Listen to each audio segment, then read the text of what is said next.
The thing about sound masking systems is that they're relatively low cost when you're comparing to other acoustic solutions, which involve construction, installation, things like that. So this is a very low cost solution, but it's enormous ROI if we're talking about worker wellness and productivity and a sense of privacy and all of that. Welcome to Connected FM, a podcast connecting you to the latest insights, tools, and resources to help you succeed in facility management. This podcast is brought to you by IFMA, the leading professional association for facility managers. If you are ready to grow your network and advance in your career, go to ifma.org to get started. In today's episode, host Kate Paradis, sound masking specialist at SoftDB, sits down with Francois Gariepy, a seasoned acoustic engineer with over 2 decades of experience, to unpack the world of sound masking in today's office environments. Together, they dive into why noise and lack of privacy remain top challenges in open offices, and how sound masking provides a proven solution that supports focus, wellness, and productivity.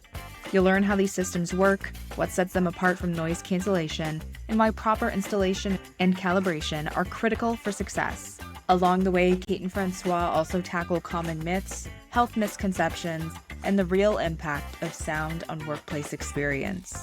Now, let's get into it.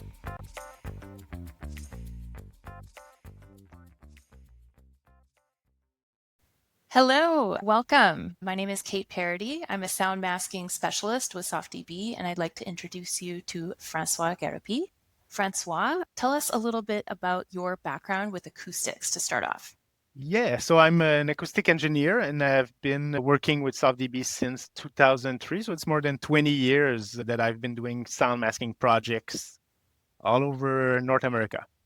That's quite interesting. So this episode obviously is a must listen for definitely for facility managers, HR professionals, office designers, business leaders, anyone looking to create a better work environment. So tune in as we demystify sound masking here with myself and Francois, and we can also showcase how it has evolved over the years. Balancing privacy, productivity, and wellness in today's open office environments is more challenging than ever. There is excessive noise, lack of speech privacy, and that all leads to distractions, potential stress among staff, patrons of the business.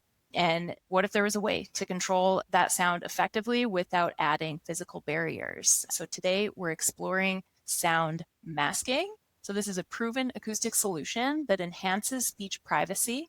It reduces distractions and fosters a more comfortable and productive workplace. So from the perspective of us, leading sound masking manufacturer, we will describe how this works, why it's essential in the workplace, and the impact that it has on employee well-being. So first question for Francois, what are the biggest noise challenges today in office environments? One of the challenges, I think, is that acoustic is often neglected in the design stage. It's something that you cannot see. So sometimes visually it do not stand out. But acoustic conditions are critical for comfort and for people working in office space. When they do polls about workspace satisfaction, acoustic is always in the top 5 of the reason why people would be uncomfortable in office space. And according to a Leesman index, there was more than 70% of workers that said that noise issue were sometimes distracting or disrupting their ability to work properly in office space. Right. Okay. I can relate as well. I work with many facility managers, and definitely everyone is aware of one of the biggest complaints is temperature, but acoustics also is following close behind. So tell us, why is speech privacy becoming a major concern for businesses right now? Well, people have, I think, better expectations of what privacy, that they need privacy when they go to banking and when they go in a lawyer's office. There's definitely the expectation that your conversation is going to be private. This also applies to clinics. They have requirements, so doctors will have requirements for privacy, and it's not normal to overhear a private conversation in those type of spaces. Also, I think after the pandemic, people were coming back to the office space and we're realizing that there was a lot of distraction, audible distraction in the workspace. So I think we've got a lot of complaints when people were coming back to work to the workspace. Right. Agreed. And definitely if you're in a doctor's visit, you don't want your conversation being overheard. And you definitely don't want to be distracted all day long by the conversations of your coworkers, though we still want to maintain collaborative workspaces. So this is definitely, sound masking is a great way to do that. So how does noise impact productivity per se and employee wellness? Well, the idea with sound masking is to increase the background sound level and to reduce the ability to overhear conversation. And the ambient noise level also will be distracting. There's a lot of guidelines about that in design guides such as LEED or WELL guidelines for office space. So there's different types of noise in the office space. We want to have like the HVAC noise level from mechanical equipment in, so it's not too loud, but we don't want also an office that is too quiet. And that's one of the mistakes sometimes that people do. The architects will design the office so that the ventilation levels are super low. It gets into a very quiet office. And it's kind of counterintuitive, but if it's too quiet, sometimes you might have very tiny noises that will be distracting and annoying for the people. Right. So I think there's a balance between getting a sound level, background sound level that's loud enough to be comfortable and loud enough to be effective at masking those distracting noises. Right, exactly. I've been in several offices that are, they've got K13 spray on the ceiling. They've got lots of absorbent materials in the office. So, from an acoustics perspective, that way, spaces that are designed quite well, but it essentially removes all possible background noise. And so it becomes kind of eerily quiet in some of those Yeah. spaces. So, adding sound masking in addition to all those acoustic treatments, I've seen in my experience, makes it quite comfortable because the masking, it just ups that baseline a little bit of the ambient noise so that when we do hear that, whatever's in the background, it's just much less distracting. And people's voices Yeah, also, you can hear them talking, but it's reduced clarity of their speech. So absolutely. And overall I less. remember walking in a space once. It was so quiet that just walking in with the client, there was 8 people that turned around and say, who are those people walking in?" Right. So definitely, just by walking in the space, we distracted what 7, 8 people in a small open space. So it's crazy. Right, right. So let's go back to the beginning here. And Yeah. for the folks that have never experienced these systems before, what is it? So what is Yeah. the actual system? What are we talking about here? Yeah, and I think you have to hear it to believe it in some cases. But sound masking is just a system of loudspeaker that we deploy over the space. Typically, it's installed over the ceiling tile, so you don't even see the system. And the speakers will produce a masking sound that is very similar to HVAC. So it will be like a whooshing sound. Many office space don't even know that they have sound masking. People are working in that space and they think it will be normal background sound from the ventilation system, but it's an artificial sound that we generate in the space. So that's the basic principle of that. People might know sound masking. Sometimes they will sleep better when they put like a fan in their bedroom to cover up some of the traffic noise or whatever. Or it can be air conditioning sometimes will help people sleep better. So those types of sound, regular sound that goes on, you are able to ignore that, and it might help drown the distractions in the background. Right. So essentially, it's a very fancy fan sounding Yeah, exactly. technology. It's like kind of sounds like a fan, but a lot of careful thought and research is put into developing the sound curve so that, it's not an annoying fan, let's say. So it's designed to be a comfortable sound that largely people don't notice. And I can definitely vouch for that. And folks that don't know about it don't realize that it's there until you turn it Yeah. off. And then they realize, oh, this place sounds really different now. Now I can hear everything that my neighbor is saying. Yeah, it's when the system stops that you notice that it was ever on. Also, it's a matter of control. So, like a ventilation sound, natural ventilation sound in the office would be fine in theory, but you don't have any ability to control that. So, if you want to say, well, it's a bit too loud, or I want to increase that sound level by 2 decibels, I mean, you just can't control that. It's mechanical. Right. So, the sound masking key element, I think, it's control and precision in the adjustment that we can do. Very good points. So, how is this different from noise cancellation? I get this question a lot. Yeah, well, it's completely different technology. So noise cancellation will generate like an inverted phase sound and will be able to cancel noise. but it will cancel noise at one location in space. So for example, in your headphones, noise canceling headphones, that's what it does. It cancel at your ear position. But in an open office, you cannot cancel the noise all over the place. And it's even the opposite. Sometimes noise cancellation can make sounds louder if you're not at the right precise location. So it's not noise cancellation. It's just adding a layer of background sound in the office space. It's a slightly different thing. Right. And I know in some very congested and busy workplaces, some folks do use both. They have sound Yeah. masking, other acoustic treatment, plus also noise canceling headphones. But that's more of Yeah. a very user specific, like staff specific type of choice. Yep. Yeah, so we've gone over the key benefits of sound masking. It's reducing the speech intelligibility of everyone around you. That equates to better privacy, also just more concentration so you can get your work done easier. Then there's the homogeneous sound throughout the room. That's the other thing is we're talking about HVAC systems in that the HVAC Yeah. might work wonderfully for sound masking up to a point when the AC is on, for example, but then Yeah. when the vents are off, the AC is off, then it's very quiet. So if you introduce Yep. that sound masking, then it's just consistent all day long. And then also consistent from office to office, from offices to open area. Just creating a space that's homogeneous from an acoustic standpoint is a better, more comfortable workplace. Yeah. And So then, sorry, go ahead. no, I wanted to add that also your ears will get used to that sound level. So as you walk across the office, you don't notice it as much because after a few seconds or a few minutes, your ears will get used to that noise level. The analogy that I use often is like the eyes when you go outside and it's very shiny and there's fresh snow and you cannot see anything it takes a minute and then your eyes will adjust to that light Right. level. So the ears do the same thing in the sound environment. Right. Okay.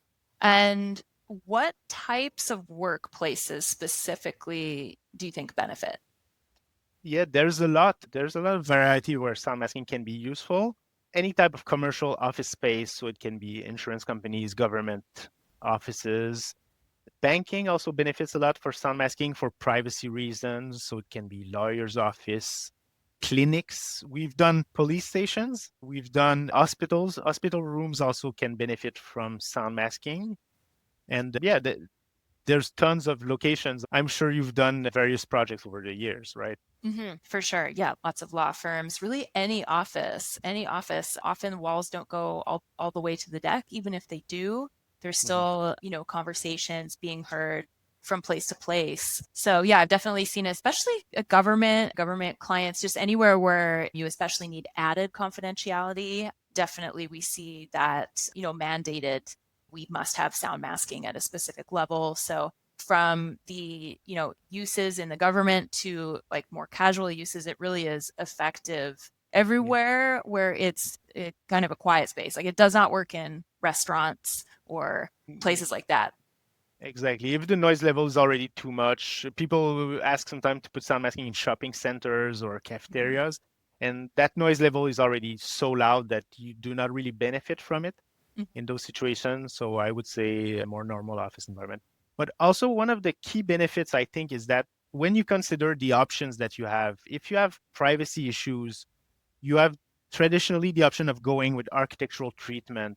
You can put acoustic doors, better ceiling, improve the noise rating of the walls or structures. But these are super expensive to put into place because you have to go in construction mode sometimes. Replacing doors are very expensive and it's a time consuming process. Also, you have to close down the office for a few weeks sometimes to improve privacy.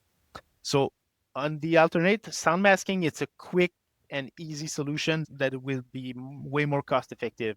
And you can install a system in a day and have it working the next day without disrupting the workplace. And it's going to provide a good benefit in the environment for a much simpler solution to put in place, I think.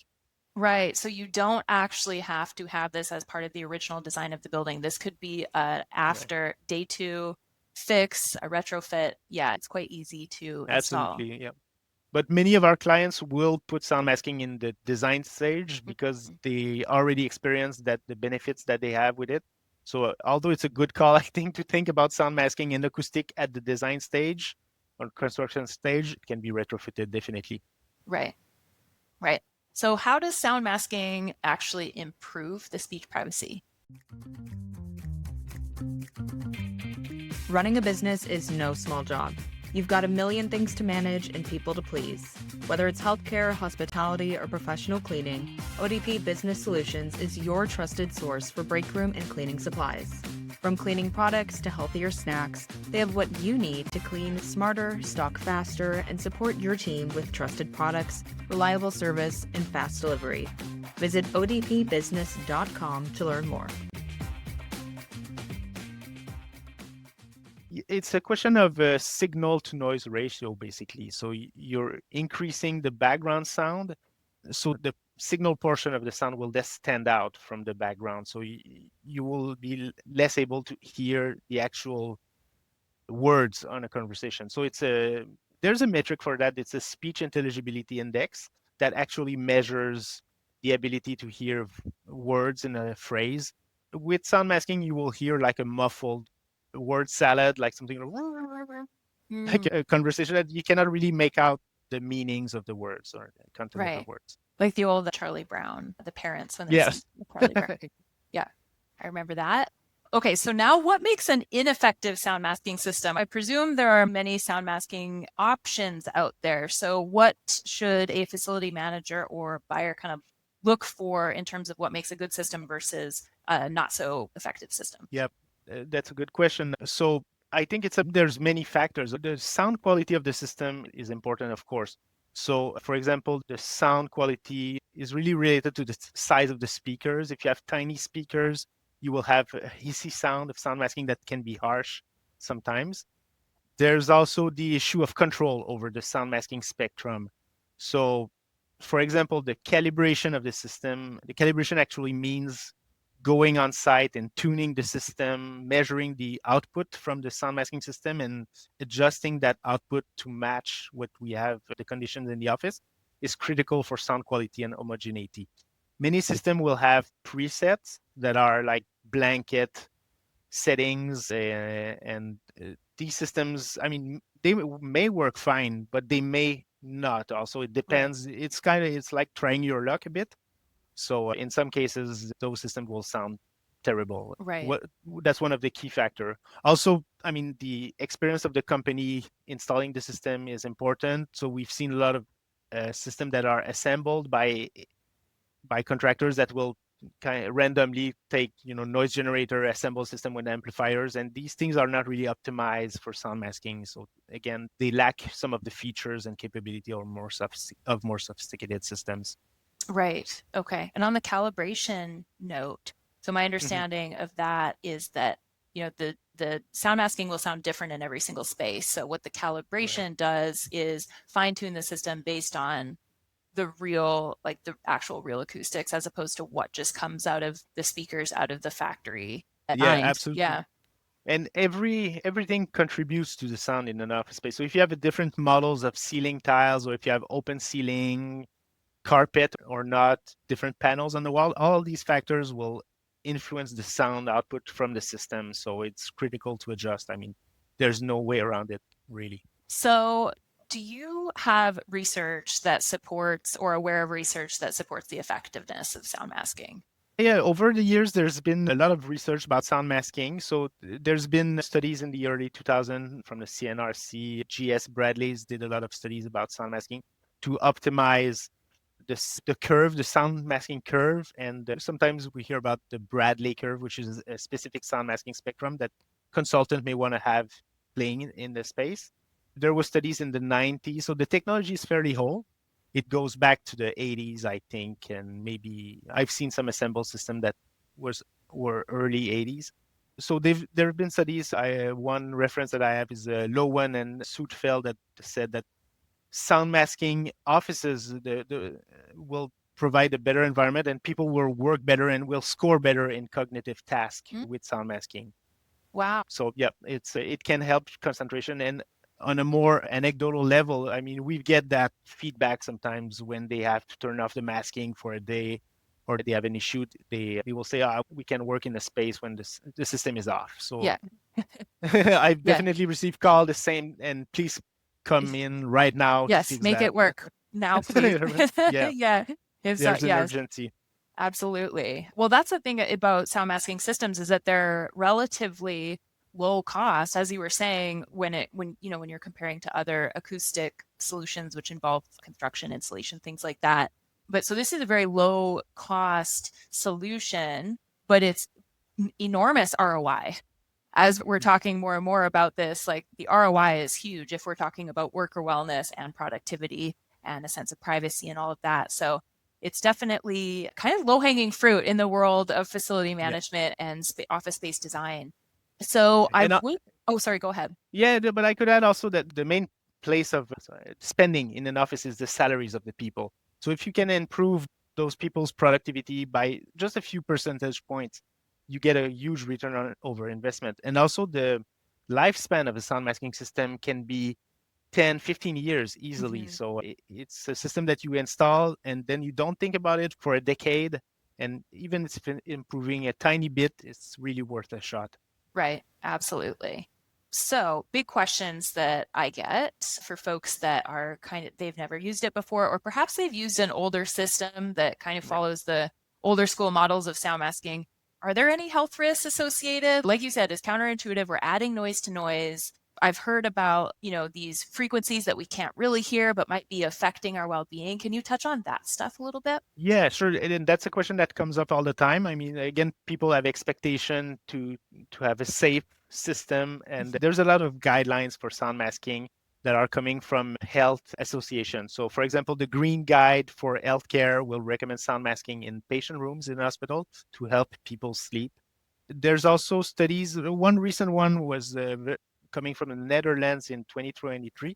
So I will not name the authors because I'm not sure I can pronounce their name properly. But they found out that the stress level of people working with adaptive sound masking was a bit lower in those types of Mm. office compared to the standard. So there's really a lot of benefits, and the noise level is very low compared to anything that could create a health hazard or health problem. So, for example, in a normal city, quiet city outside, you get those same levels of in the sound masking system, which is between 40, 45 dB range. So it's not something that's like in your face. It's still in the background, and you can ignore that most of the time.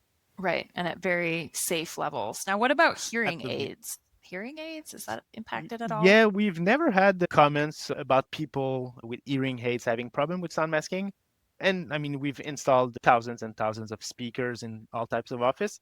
I think a lot of these devices will have internal noise rejection systems, so I don't even think they can hear the actual sound masking. It's like a video conferencing system. Normally, the sound masking will not pass through those systems, and you cannot hear anything at all. Right.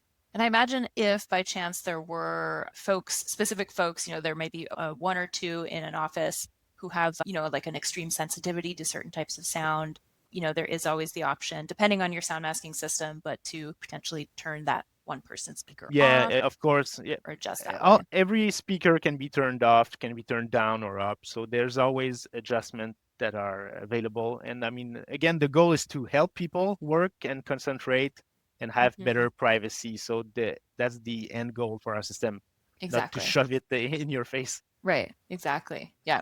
To have it barely noticed if we don't hear, no, like generally no news is good news.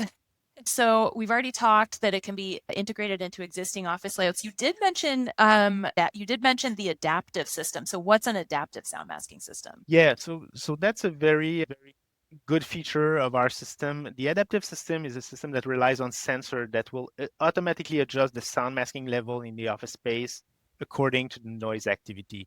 So when you have a quiet office, let's say it's a Friday afternoon and there's not a lot of people in the office, then the sound masking will be at a lower level and it will be a bit quieter, more comfortable. But if it's a busy day, everybody's on the phone and yelling, then the sound masking will automatically ramp up and be a little bit louder, but this will be more effective also when you need it. So it's a system that adjusts in real time to the noise activity. Right. So the office manager, facility manager wouldn't be assigned that task of, No, adjusting, yeah, having absolutely. to adjust. And most of our clients, recurring clients, will use that option because they can see the benefit that adaptive system will provide for them. Right, right. So myths about sound masking. Any specific myths that you hear that you want to clear the air on? I've heard a myth. The myth that I've heard frequently is that sound masking causes headaches. So there's definitely no evidence that supports No. that, the Yep. reasons that you previously mentioned. Any other myths that you're aware of? Well, I don't know if I would call it a myth, but one idea that I see sometimes is that there's a best sound masking curve possible. And I think it's not true. It really depends on the office. So there's a lot of customization that you need to think about. The ideal sound masking for an office will depend on the natural background noise in that office space. It will depend on the configuration. So I think every office might benefit from sound masking, but not necessarily at the same level. We've installed systems that were running at 40 dB, which is a fairly low level, but that's what they needed for a quiet office, and it was just enough so people were comfortable in seeing improvements. And some office will want to have 48 dB, 49 dB of sound masking, which is a louder level, but it's comfortable for them, and it's so there's a, there's a customization aspect. I mean, it's a kind of an expertise to go in a space and put on a good sound masking system. Right. And delivering a good system is one thing, and then ultimately, I've heard you say this before many times, is comfort. Comfort is key. So Yep. we can install the sound masking, the supposedly the perfect curve for the space, but ultimately we want the client to be happy and comfortable. So it's nice to have a system where the client has the keys to be able to adjust to their own comfort level. Absolutely. Yeah. And the clients also have the ability to adjust their own system afterwards. So there's software for control. It's very easy to adjust. It's intuitive to use. So facility manager can have control over their system. You can control a multi-floor system from your location from any office desk. So yep, there's a lot of options also that we can do with sound masking. Awesome. So, any final closing thoughts you have before we wrap for our listeners? That's a hard one. I would say that, yeah, thinking about acoustics is something that, I mean, we do all the time. So we take it for granted, Mhm. maybe.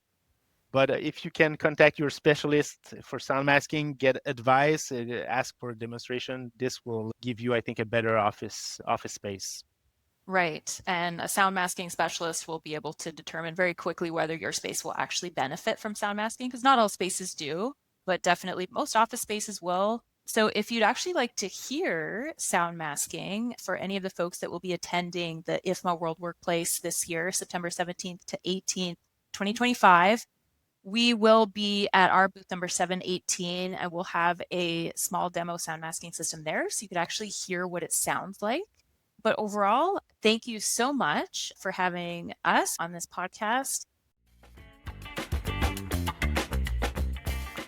Thanks for tuning in to the Connected FM podcast. If you enjoyed today's episode, please take a moment to rate and review the show because it really helps us reach more listeners just like you. And don't forget to hit the subscribe button so you never miss an episode. See you next time.